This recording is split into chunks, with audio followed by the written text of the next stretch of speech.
Un geste hésitant et maladroit, mais le symbole est bien là. La première pierre de la centrale biomasse de cacao est enfin une réalité après 8 longues années de préparation et d'études. Ce déplacement du secrétaire d'État à la transition écologique et solidaire marque peut-être un tournant en matière d'énergie sur le territoire guyanais. On a la confluence de deux filières différentes, justement. La filière bois, d'une part, et puis la filière énergie, d'autre part.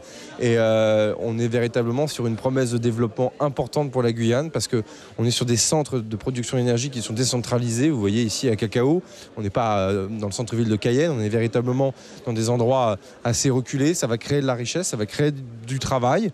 Et ça, c'est important. 40 emplois créés et une centaine pendant la construction, rendez-vous compte. Ça va aussi créer de la fiscalité pour la commune. C'est ici, sur ce terrain, à l'entrée de Cacao, que la centrale sera établie. Elle produira de l'électricité à partir de la combustion de bois, du bois récolté en forêt, mais aussi des déchets et rebuts de la scierie voisine.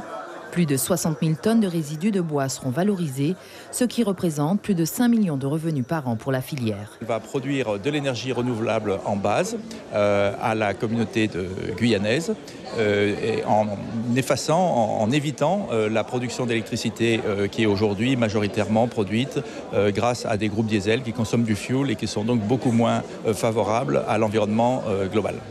D'une puissance de 5,1 MW, ce qui représente 4,5% de la consommation électrique du littoral guyanais. Cette énergie propre devrait permettre d'éviter plus de 700 000 tonnes de CO2 dans l'air. Un nouveau départ pour le secteur de l'énergie verte en Guyane. Non seulement on a obtenu les agréments de défiscalisation, mais le président de la commission de régulation de l'énergie a certifié qu'il va apporter le soutien financier pour les écarts. Donc je pense à nos compatriotes du Marronnier de l'Oyapock. Durée du chantier 2 ans. La mise en service est prévue en avril 2020 pour un coût total de plusieurs dizaines de millions d'euros.